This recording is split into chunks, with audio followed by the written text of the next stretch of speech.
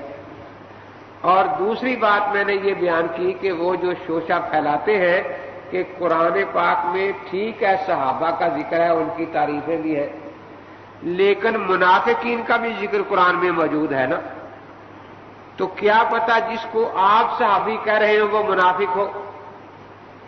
تو اس میں نے یہی کہا کہ یہی سوال اگر کوئی ان سے حضرت علی کرم اللہ تعالی وجہ کے بارے میں کہہ دے کہ ان کا بھی اس میں گرامی تو قرآن پاک میں موجود نہیں ہے نا، اب وہ ان کو صحابی کہتے ہیں، خارجی کہیں کہ نہیں وہ صحابہ میں نہیں تھے، معاذ اللہ منافقین میں تھے، تو وہ کیا جواب دیں گے؟ وہ خود کی پیمانہ بنا لیں تاکہ جس پیمانے سے حضرت علی کرم اللہ تعالی کی صحابیت ماپی جائے گی اسی پیمانے پر ہم ثلاثہ کی صحابیت کا ذکر کر دیں گے، سب ثبوت پیش کر دیں گے۔ لیکن اس کے بعد میں نے سب کی دونوں کو جواب دیا، خارجیوں کو بھی اور ان کو بھی، کہ یہ چاروں مہاجرین میں ہیں، اشرا مبشرہ ساری مہاجرین میں سے ہیں، اس لیے ان میں کوئی منافق نہیں، نہ حضرت علی کرم اللہ تعالی وجہ اور نہ ہی ابو بکر صدیق، عمر فاروق، عثمان غنی رضی اللہ تعالی عنہ اجمعین۔ تو یہ دو باتیں میں نے عرض کی۔ اس کے بعد تیسرا وعدہ جو اللہ تبارک و تعالی نے صحابہ کرام سے کیا وہ ہے استخلاف کا۔ وعد اللہ الذین آمنوا منکم وعملوا الصالحات لیستخلفنہم فی الارض کما استخلف الذین من قبلہم ولیمکنن لہم دینہم الذی ارتضی لہم ولیبدلنہم من بعد خوفہم امنا یعبدوننی لا یشرکون بی شیئا ومن کفر بعد ذلک فاولئک ھم الفاسقون۔ اللہ تعالیٰ نے ان لوگوں سے جو سورہ نور کی اس آیت کے نازل ہونے کے وقت تک ایمان لا چکے تھے یہ وعدہ فرمایا کہ اللہ تعالیٰ لیستخلفنہم فی الارض، ان کو زمین میں بادشاہت عطا فرمائیں گے، خلافت عطا فرمائیں گے، جیسے پہلے موسیٰ علیہ السلام کے بعد یوشع بن نون کو خلافت عطا فرمائی گئی، یوحنا بن کالبد کو خلافت عطا فرمائی گئی۔ تو جیسے پہلے یہ نظام چلتا آ رہا ہے اسی طرح اللہ تعالیٰ ان صحابہ میں سے جو اس آیت کے نزول تک ایمان لا چکے ہیں خلافت عطا فرمائیں گے۔ وَلَيُمَكِّنَنَّ لَهُمْ دِينَهُمُ الَّذِي ارْتَضَىٰ لَهُمْ، اور خلافت کا مقصد کیا ہوگا کہ وہ دین جس کی تکمیل حضور پاک کے ذریعے ہوئی اس کی تمکین خلافت راشدہ میں ہو جائے گی۔ تمکین کہتے ہیں مضبوطی کے ساتھ جم جانا، مکان آپ اسی کو کہتے ہیں جہاں آپ مستقل رہائش اختیار کر لیں۔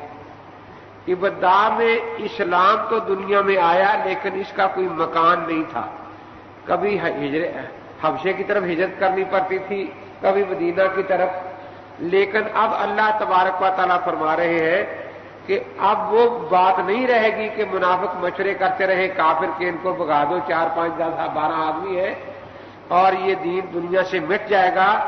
بلکہ دین اتنا مضبوطی کے ساتھ قائم ہو جائے گا کہ کبھی منافق اور کافر یہ سوچیں گے بھی نہیں کہ اب ہم مسلمانوں کو بے در کر سکتے ہیں اور یہ سب کچھ ان کے ساتھ ہو سکتا ہے۔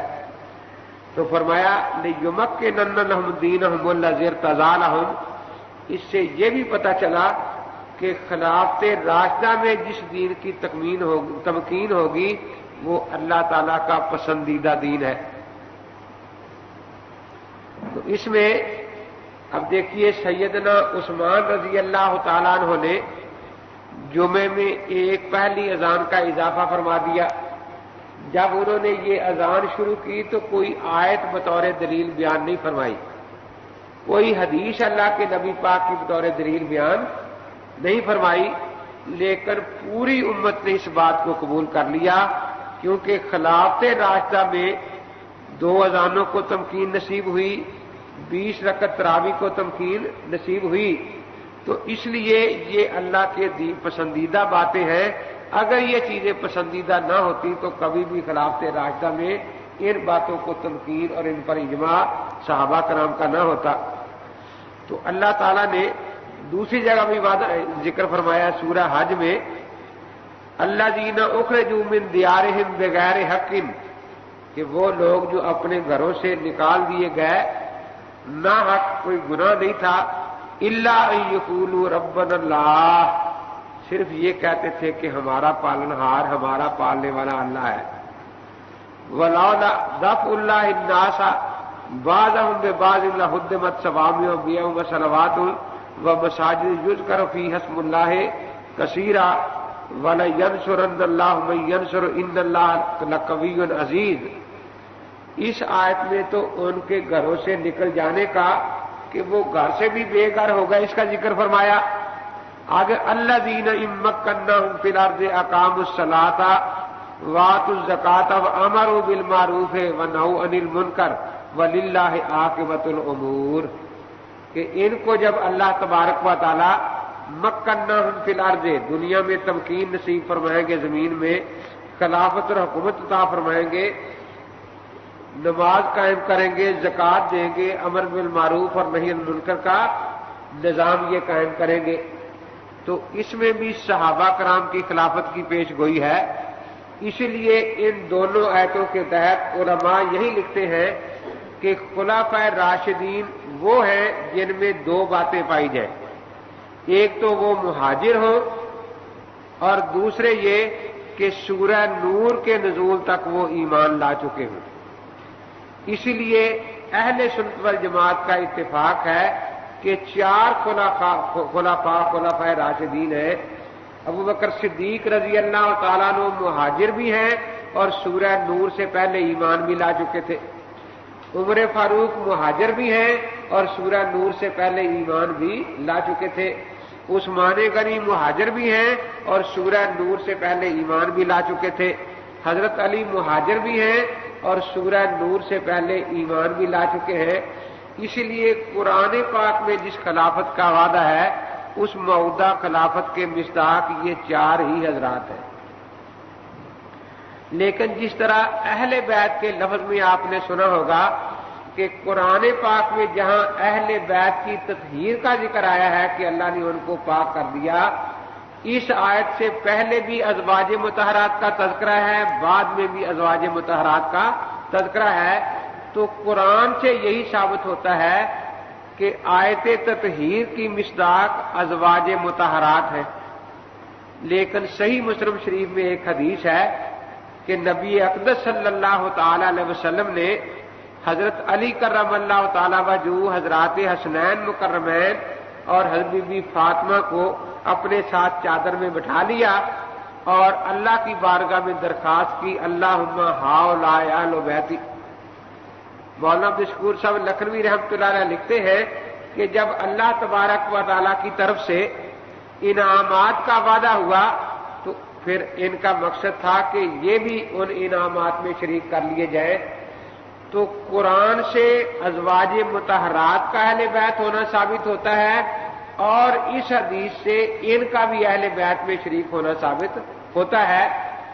اب خارجی جو ہیں وہ قرآن کی آیت کو مانتے ہیں، اس حدیث کا انکار کرتے ہیں، اور رافضی جو ہیں وہ اس حدیث کو اچھالتے ہیں زیادہ، اور قرآن پاک میں سیاق و سباق میں ازواج مطہرات کا ذکر ہے، ان کو ازواج مطہرات کہنے کے لیے تیار نہیں۔ لیکن اہل سنت والجماعت یہ کہتے ہیں کہ قرآن کے مطابق تو ازواج مطہرات اہل بیت ہے، اور حدیث پاک کے مطابق یہ بھی کیا حضرت بی بی فاطمہ، حضرات حسن اور حسین، حضرت علی کرم اللہ تعالیٰ وجہ بھی اہل بیت میں شریک ہیں، تاکہ قرآن اور حدیث دونوں کو مان لیا جائے۔ اسی طریقے سے قرآن پاک کی ان آیتوں سے تو 4 خلفاء کا خلفاء راشدین ہونا ثابت ہوا، لیکن ایک حدیث پاک میں آیا، حضرت نے فرمایا کہ میرے بعد خلافت نبوت 30 سال رہے گی۔ اب جب حساب لگایا گیا تو حضرت امام حسن رضی اللہ تعالیٰ کی جو چند ماہ کی خلافت ہے وہ جب ختم ہوئی تو 30 سال مکمل ہوئے۔ تو اس لیے قرآن پاک کے اطلاق کے مطابق تو 4 خلفاء راشدین ہیں، اور اس حدیث پاک کو جب مان لیا جائے تو حدیث پاک کے مطابق حضرت امام حسن رضی اللہ تعالیٰ عنہ بھی خلفاء راشدین میں شریک ہو گئے۔ فرق وہی رہے گا جیسے اہل بیت میں ہے کہ ازواج مطہرات قرآنی اطلاق سے اہل بیت ہے، اور یہ جو 4 ہیں یہ حدیث پاک سے۔ اسی طرح 4 خلفاء راشدین قرآن پاک سے 4 ثابت ہو گئے، اور یہ حضرت امام حسن رضی اللہ تعالیٰ عنہ ان کا خلیفہ راشد ان میں شمار کر لینا اس حدیث پاک کی وجہ سے اہل سنت نے قبول کر لیا، جس میں آپ کی خلافت نبوت کی مدت 30 سال بیان فرمائی گئی ہے۔ تو اللہ تبارک و تعالیٰ نے صحابہ کرام کے ساتھ یہ وعدہ فرمایا، اور اس پیش گوئی میں بھی کسی کا نام نہیں، لیکن جب ابو بکر صدیق رضی اللہ تعالیٰ عنہ خلیفہ بنے تو سب صحابہ نے مان لیا کہ آیت کے اولی مصداق ابو بکر صدیق رضی اللہ تعالیٰ عنہ ہے، کیونکہ اللہ تبارک و تعالیٰ کے وعدے ہیں جو ان میں کوئی رکاوٹ نہیں ہوتی۔ پھر عمر فاروق بنے، پھر عثمان غنی، پھر حضرت علی، تو ہم یہی کہتے ہیں کہ اسی ترتیب سے ہم ان کو مانتے ہیں۔ پہلے نمبر پر ابو بکر صدیق رضی اللہ تعالیٰ عنہ، دوسرے پر حضرت عمر رضی اللہ تعالیٰ عنہ، تیسرے پر حضرت عثمان رضی اللہ تعالیٰ عنہ، اور چوتھے پر حضرت علی کرم اللہ تعالیٰ وجہ۔ خود حضرت علی کرم اللہ تعالیٰ وجہ نے اس آیت سے استدلال کیا اور ان کی خلافت کو برحق مانا۔ ایک تو اس وقت نہج البلاغہ میں ان کا خطبہ موجود ہے کہ جب ایران کے ساتھ جنگ ہو رہی تھی، رستم کے ساتھ لڑائی تھی، ادھر یہ بہت بڑا بہادر دنیا میں شمار تھا، تو بعض لوگوں نے مشورہ دیا اور حضرت عمر رضی اللہ تعالی کا اپنا خیال بھی ہو گیا کہ جب ادھر سے رستم جیسا بہادر کمان کر رہا ہے تو مجھے بھی خود جا کر کمان کرنی چاہیے۔ اس بارے میں جب مشورہ ہوا تو سیدنا علی کرم اللہ تعالی وجہ نے فرمایا کہ آپ تو قطب اسلام ہیں، قطب اس کیلی کو کہتے ہیں جس پر چکی چلتی ہے، اس کے بغیر چکی چل نہیں سکتی۔ فرمایا آپ یہی سے مشورے دیں، آپ خود وہاں تشریف نہ لے جائیں۔ نحن علی موعود من الخلافت، اور یہ جو خلافت ہمیں ملی ہے، آپ خلیفہ بنے ہیں، یہ اسی وعدے کے مطابق خلیفہ بنے ہیں۔ چنانچہ پھر حضرت علی کرم اللہ تعالی وجہ نے اسی آیت کریمہ کی تلاوت فرمائی، لَيَسْتَخْلِفُنَّهُمْ فِي الْأَرْضِ کی، کہ اللہ تعالیٰ نے یہ جو خلافت آپ کو عطا فرمائی ہے یہ اسی آیت کریمہ کے مطابق عطا فرمائی ہے۔ آپ اللہ کے موعود خلیفہ ہیں، اور اگر خدا نخواستہ آپ وہاں جا کر شہید ہو جائیں تو پھر آپ جیسا آدمی امت میں موجود نہیں ہے، اس لیے آپ تشریف نہ لے جائیں۔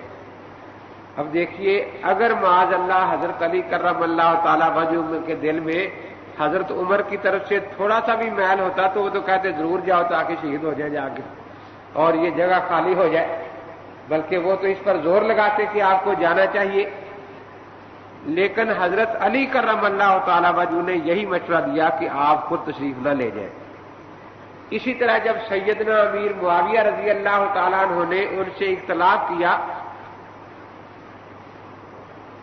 تو انہوں نے حضرت علی کرم اللہ تعالیٰ جو نے اپنی خلافت کی صحت کی جو دلیل لکھی ہے حضرت امیر معاویہ رضی اللہ تعالیٰ عنہ کو، وہ یہی لکھی ہے کہ معاویہ میرے ہاتھوں پر مہاجرین اور انصار نے بیعت کی ہے۔ ابو بکر صدیق خلیفہ بنے تھے تو مہاجرین انصار کی بیعت سے ہی بنے تھے، عمر خلیفہ بنے تھے تو انہی کی بیعت سے بنے تھے، عثمان خلیفہ بنے تھے تو اہل حل و عقد کی بیعت سے بنے تھے۔ انہی مہاجرین اور انصار نے میرے ہاتھوں پر بیعت کی ہے۔ تو جب ان کی بیعت سے ابو بکر صدیق کی خلافت برحق ثابت ہو گئی، عمر فاروق کی خلافت برحق ثابت ہو گئی، عثمان غنی کی خلافت برحق ثابت ہو گئی، تو میری خلافت بھی برحق ہے۔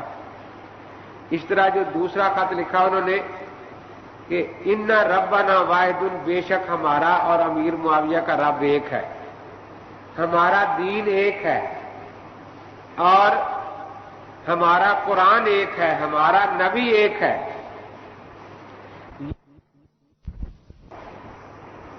یہ جو اختلاف ہو گیا ہے وہ اس بات پر ہوا ہے کہ مجھ پر یہ الزام لگایا گیا ہے کہ میں معاذ اللہ حضرت عثمان رضی اللہ تعالیٰ کے قتل میں شریک ہوں۔ تو حضرت علی کرم اللہ تعالیٰ نے اس سے برات کا اظہار فرمایا کہ میں قطعاً اس میں شریک نہیں۔ تو یہاں ایک بات یہ بھی ذہن میں رہے کہ حضرت علی کرم اللہ تعالیٰ پہ الزام لگا تو انہوں نے اپنی برات کا اظہار فرمایا یا نہیں فرمایا؟ یزید کے بارے میں جب مدینہ منورہ میں الزام لگ رہا تھا کہ وہ شرابی ہے، بے نماز ہے، زانی ہے، تو آج لوگ اس کی طرف سے صفائی دیتے ہیں، لیکن یزید نے ایک دن بھی اپنی صفائی نہیں دی کہ میں ایسا نہیں ہوں۔ حضرت عبداللہ بن زبیر رضی اللہ تعالیٰ عنہ حرم پاک میں حضرت امام حسن رضی اللہ تعالیٰ نے بڑا سخت جواب دیا، فرمایا کہ اگر تم صحابہ کو دیکھتے تو تم سمجھتے کہ یہ لوگ بیوقوف ہیں، اور اگر صحابہ تمہیں دیکھتے تو وہ سمجھتے کہ یہ لوگ بے دین ہیں۔ شاگردوں نے عرض کیا کہ حضرت آپ نے بڑے سخت لفظ استعمال فرمائے ہیں، بات سمجھ میں نہیں آئی۔ فرمایا میں سمجھا دیتا ہوں، آپ کے سامنے اللہ رسول کا کوئی حکم آئے تو آپ پہلے سوچتے ہیں کہ اس پر عمل کرنے سے میرا کیا فائدہ ہوگا، کیا نقصان ہوگا، برادری راضی رہے گی یا ناراض ہو جائے گی، دوست احباب خوش رہیں گے یا ناراض ہو جائیں گے، حکومت راضی رہے گی یا ناراض ہو جائے گی۔ صحابہ کرام کے ہاں اللہ یا رسول کا حکم ملنے کے بعد سوچنا بے دینی تھا، وہ بالکل نہیں سوچتے تھے، ساری دنیا ناراض ہو جائے وہ کہتے تھے بس اللہ کو راضی کر لینا ہے۔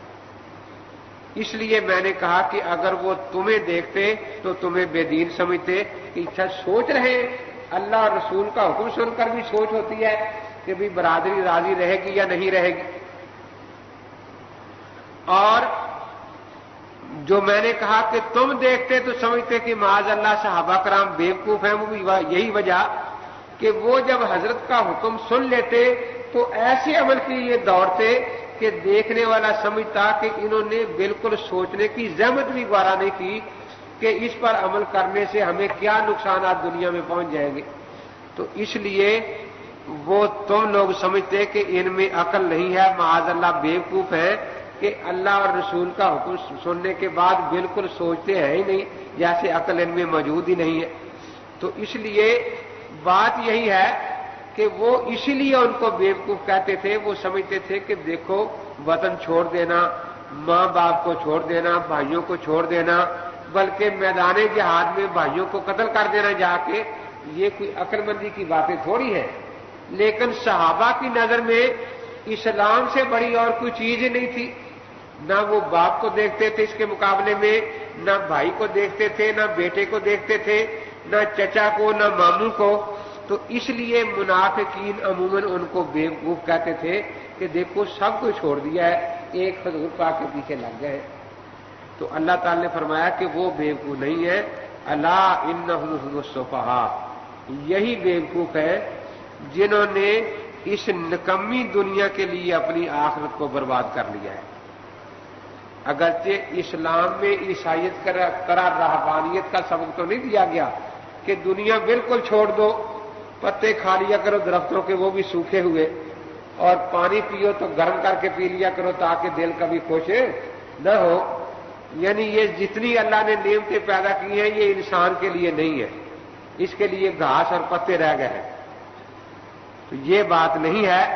ربنا آتنا فی الدنیا حسنۃ وفی الآخرۃ حسنۃ، دنیا اور آخرت دونوں کو جمع کرنے کا حکم دیا ہے۔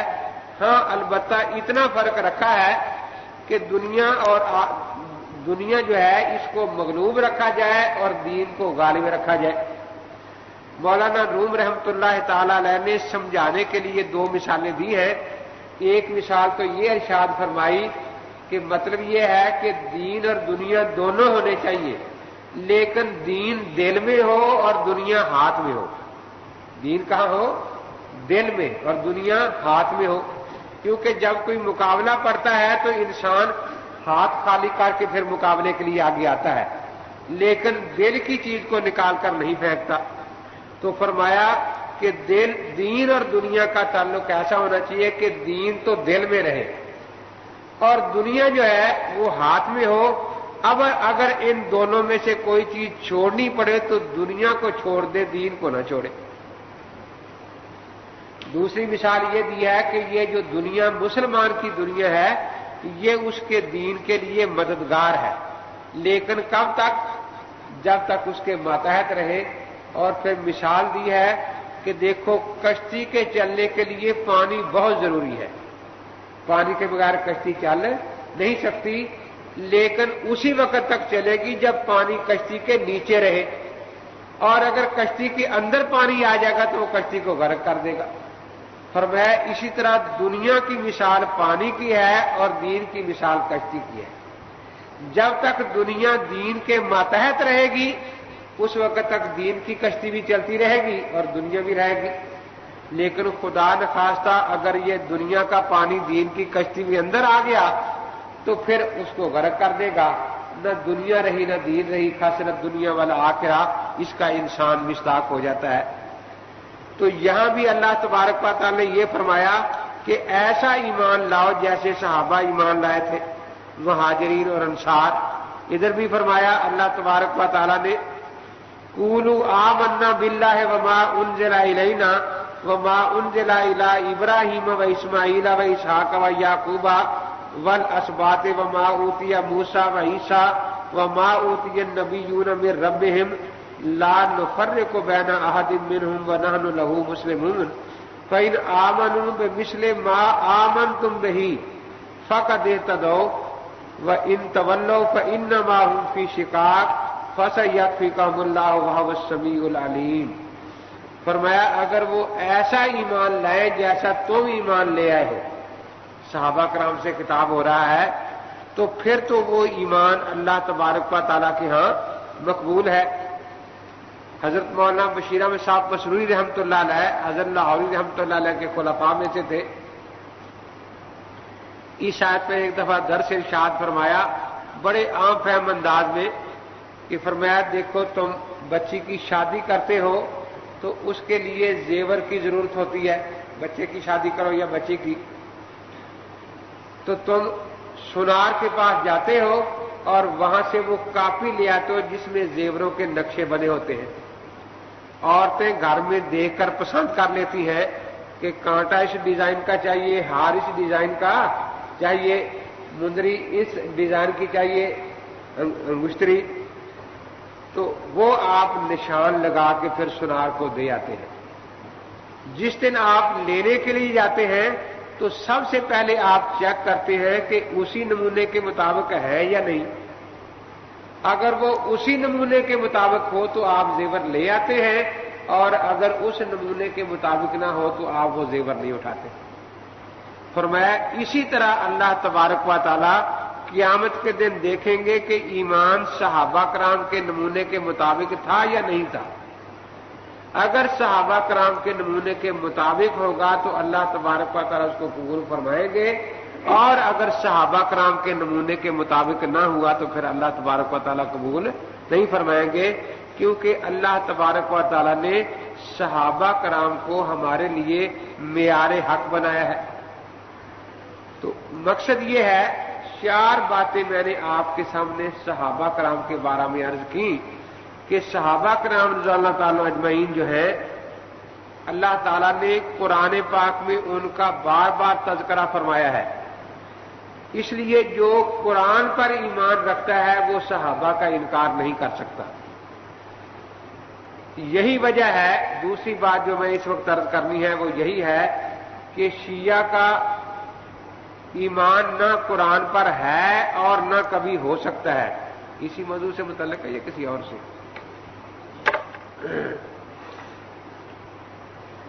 صحابہ کا ایمان نہ قرآن پر ہے اور نہ ہو سکتا ہے، کیونکہ پہلی وجہ یہی ہے کہ قرآن کے پہلے راوی صحابہ کرام ہیں اور شیعہ ان راویوں کو سچا نہیں مانتے، کیونکہ جیسے میں نے غالباً پہلے بھی بتایا تھا، ہمارے ہاں سارے صحابہ عادل ہیں اور عادل کی گواہی دنیا کی ہر عدالت میں قبول کر لی جاتی ہے۔ اس لیے انہوں نے جو قرآن پاک آگے امت کو پہنچایا اس پر امت کا اعتماد ہے، لیکن ان کے ہاں سارے صحابہ کرام معاذ اللہ جھوٹے اور ناقابل اعتماد تھے، کیونکہ وہ صحابہ کرام کی 2 جماعتیں کر لیتے ہیں۔ ایک بڑی جماعت تھی جو ابو بکر صدیق رضی اللہ تعالیٰ عنہ کے ساتھ تھی، اور ایک چھوٹی جماعت تھی 4 آدمی جو حضرت علی کرم اللہ تعالیٰ وجہ کے ساتھ تھے۔ چنانچہ احتجاج طبرسی میں ہے کہ حضرت علی اور 4 آدمی جو ہمارے ساتھی تھے، مقداد، سلمان، ابو ذر، عمار، ان 4 کے سوا سب نے ابو بکر صدیق کی ہاتھ بیعت دل کی خوشی سے کر لی تھی، انہوں نے صرف مجبور ہو کر بیعت کی تھی۔ تو معلوم ہوا کہ باقی سارے صحابہ دل و جان کے ساتھ صدیق کے ساتھی تھے، اور یہ 5 زبان کے میں صدیق کے ساتھ تھے لیکن دل میں پتہ نہیں کس کے ساتھ تھے۔ زبان میں یہ بھی حضرت صدیق کے ساتھی تھے۔ اب ان میں وہ آگے تقسیم یوں کرتے ہیں کہ یہ جو ابو بکر صدیق رضی اللہ تعالیٰ کی جماعت تھی یہ شوکت جماعت تھی اور بڑی قوت والی جماعت تھی، اور قوت بھی ان کے پاس ایسی تھی کہ جو خارق عادت قوت تھی کہ ناممکن کو ممکن بنا دیتے تھے۔ مثلا صرف 2 مثالیں عرض کرتا ہوں۔ حجۃ الوداع سے واپسی پر تقریباً 70,000 کے مجمع میں حضور پاک نے حضرت علی کی ولی عہدی کا اعلان فرمایا بطور شیعہ غدیر خم پر، اور کہتے ہیں کہ 3 دن تک صحابہ بیعت بھی کرتے رہے حضرت علی رضی اللہ کی ولی عہدی پر، لیکن جب حضرت کا وصال ہوا تو پتہ نہیں ابو بکر صدیق نے کیا جادو کر دیا صحابہ پر، ایک صحابی بھی حضرت علی کو ولی عہد ماننے کے لیے تیار نہیں تھا۔ اب جو ایک 70,000 کے مجمع میں واقعہ پیش آیا ہو اور 3 دن تک اس کا بیعت وہاں ہوتی رہی ہو بقول شیعہ حضرات کے، اور بات اتنی پختہ اور پھیل چکی ہو، اب ادھر حضرت کا وصال ہوا، ادھر پتہ نہیں حضرت ابو بکر صدیق نے کہتے کیا جادو کر دیا کہ کوئی بھی شہادت دینے کو تیار نہیں۔ حضرت علی کرم اللہ تعالیٰ وجہ نے بی بی فاطمہ رضی اللہ تعالیٰ عنہا کو گدھے پر سوار کر لیا، ایک انگلی حضرت حسین کو پکڑ لیا لگا لیا، ایک حضرت حسن کو، اور ایک ایک مہاجر انصار کے دروازے پر گئے، کیوں بھئی آپ نے بیعت کی تھی نا، آپ نے سنا تھا نا کہ حضور پاک نے میرے ولی عہد ہونے کا اعلان کیا تھا، کہنے کہ نہیں، سب نے تو کوئی نہیں سنا کہیں۔ تو یعنی ایسی بات جو قطعاً ناممکن تھی کہ سارے کے سارے ہزاروں آدمی انکار کر جائے، کہتے وہ ان کے پاس کوئی ایسی قوت تھی، کوئی ایسا جادو تھا کہ ایسی ناممکن بات کو ممکن کرا لیتے تھے۔ دوسری مثال وہ کہتے ہیں کہ یہ بات غلط ہے کہ رسول پاک صلی اللہ تعالی علیہ وسلم نے